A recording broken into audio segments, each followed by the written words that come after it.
Awami League BNP বা জামাত বা কোনো দল নিয়ে আমি কথা বলেছি কিনা বা ওনার কাছ থেকে 20 কোটি টাকা একটা কন্ট্রাক্টরি কাজ নিয়েছি কিনা প্রত্যেকটা মানুষের কাছে একটা গ্রহণযোগ্য মানুষ আছে আমি যতটুকু বুঝি যিনি ওই চেয়ারে বসবে তাকে আমি সম্মান করবই। আপনারা যারা গেছেন তারা আপনারা সবাই আওয়ামী লীগ। আমাকে নিয়ে অনেকেই চাচ্ছে যে এই অঞ্চলে যেন আমি না হতে পারি। অনেকেই আমি জানি আমাদের নিজেদের মধ্যেই আমরা নিজেদের মধ্যে টানাটানি শুরু করেছি যে পাইলটকে ওখানে উঠতে দিব না। এটা আসলে আমাদের আপনি বুঝেন বৃহত্তর স্বার্থে রাজশাহীর সাথে কি ভালো হবে কি হবে না কিছু লাগবে না আমার। আমি বুঝতে পারছি না সামহাও দেখবেন যে আমি আজকে বলে দিই একটু হালকা আপনাদের জন্য সুবিধা হবে।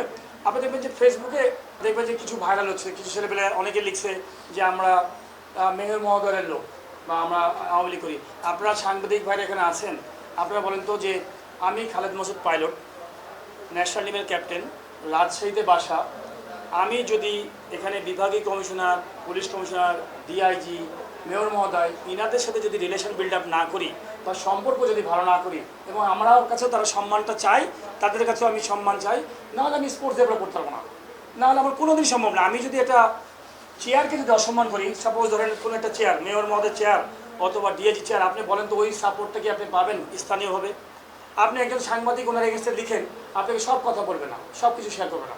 তো আমি খালেদ মাসুদ পাইলট আপনি কোনোদিন বলতে পারবেন যে আমি কোনো দিন মেয়র মহোদয়ের কাছ থেকে একটা ওনাদের ইন্টারনাল পলিটিক্স মিটিং করেছি কিনা?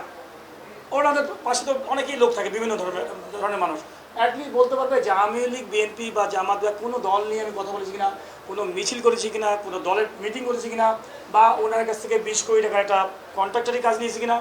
তো আমি তো মনে হয় প্রত্যেকটা মানুষের কাছে একটা গ্রহণযোগ্য মানুষ আছে আমি যতটুকু বুঝি। আমি তো গেলে মানুষ তো 100, 150, 200, 50, 5 কোটি টাকা কাজ করছে। তো আমি গেলে আমার মনে হয় যে সেই দাবিটা ওনার ছিল এবং রাখতেন, আমার কাছে মনে হয়। আমি সম্মান করতে শিখেছি এবং সম্মান করে যাব, যিনি ওই চেয়ারে বসবে তাকে আমি সম্মান করবই, সেটা যেই হোক। সেই বিকজ হচ্ছে সে আমাদের রাজশাহী রিপ্রেজেন্ট করে। আপনারা যারা গেছেন তাহলে আপনারা সবাই আওয়ামী লীগ। আমি খারাপভাবে বলছি না, বিকজ আপনারা আবার কাট করে বলেন না যে এটাকে এতটুকু আমি কোশ্চেন করি, এতটুকু আনসার। আপনারা তাহলে সবাই আওয়ামী লীগ, বিকজ আপনারা তো অনেক সময় আপনার টিভি চ্যানেলে আপনি ওনার ইন্টারভিউ দিয়েছেন রাজশাহীর মেয়র হিসাবে, তাহলে তো আপনিও তো খারাপ লোক। আমি যখন আপনি অনেক ভালো কাজ করবেন, আমি জানি না ভালো কাজ কি খারাপ কাজ, আপনারা দেখবেন রাজশাহীতে আমরা মাস্টার্স ক্রিকেট কার্নিভাল করি সিনিয়র প্লেয়ার মিলে। আমরা অনেকগুলো মাঠ আমরা প্ল্যান করি যে মাঠ ডেভেলপ করবো, খেলাধুলো হবে। তো কিছু মানুষ হয়তো অনেক সময় সুযোগ পায় না।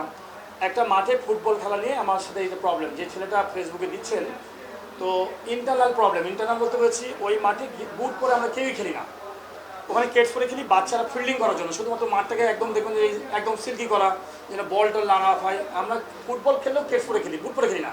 আপনি জানেন বুট পরে খেললেও যারা কিন্তু খাম হয়ে যায় এবং বৃষ্টি ভেজার মধ্যে খেলছিল। তো আমি মানা করছি এখানে খেলা যাবে না, ভাই এটা বাচ্চাদের জায়গায় খেলো না, আর পাশের মাঠে যাও, ওখানে পাশেই মাঠ আছে, খেলবে না। তো যাই হোক, এইবার দুইবার অনেক বলছি আমি, বলার পর যাই ওই রাগটা 2 বছরের রাগ এখন এসে আমাদেরকে ভাই, এই যে ধরেন আমরা সবাই মিলে মেয়র সাহেবের সাথে কেক কাটছি, আপনি বলেন এটা কি অন্যায়? ভাই মেয়র মহোদয়ের নতুন একটা দায়িত্ব পেয়েছে, আবার মেয়র হয়েছেন, তো অন্যায়টা কোথায়? আমরা মেয়র মহোদয়কে দিয়ে 1 লাখ টাকা দিতে গেছি। আমি সে আমাদের বলবো যে আগেকার যিনি প্রাইম মিনিস্টার ছিলেন ওনার কাছ থেকে আমি নিচ্ছি, বেস্ট প্লেয়ার অ্যাওয়ার্ড নিচ্ছি, যে রাষ্ট্রীয় অ্যাওয়ার্ড নিচ্ছি। আমি ভাই ওই দল করে ফেলেছি, এটা কীভাবে সম্ভব ভাই? তার মানে আমার খেলার ক্যারিয়ারের কোনো কিছু নাই, আমার যোগ্যতা না। একটা খেলোয়াড় তো টাকা দিয়ে হতে পারে না, একটা খেলোয়াড় কি টাকা দিয়ে বেস্ট অ্যাওয়ার্ড নিতে পারে? পারফরমেন্স দেখে তো আমি নিয়েছি, তাহলে তো যে কেউ তো কিনে ফেলতে পারবে। বলেন তো ভাই, একটা সিঙ্গার কি নাম করা সিঙ্গার এমনি হতে পারবে? কিশোর কুমারকে এমনি হতে পারবে যে কেউ টাকা দিয়ে অ্যাওয়ার্ড নিয়ে নিতে পারবে?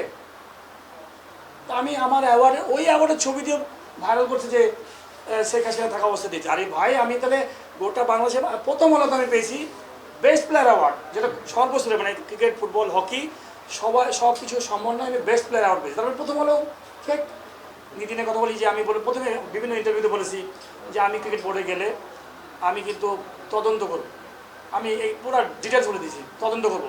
আর আমি যদি এই দলের লোকই হতাম তাহলে বোর্ডে তো বড় আকারে থাকতাম সারাক্ষণ। আমি কে কোন দল করলে আমার হেডেক না, আমার দেশ আগে, আমি আমার নীতি নিয়ে কথা বলবো, আমি মাথা নিচা করে কথা বলবো না, তাহলে তো আমি মাথা নিচা করেই আমি ওই দলের সাথে আমি কাজ করতে পারতাম।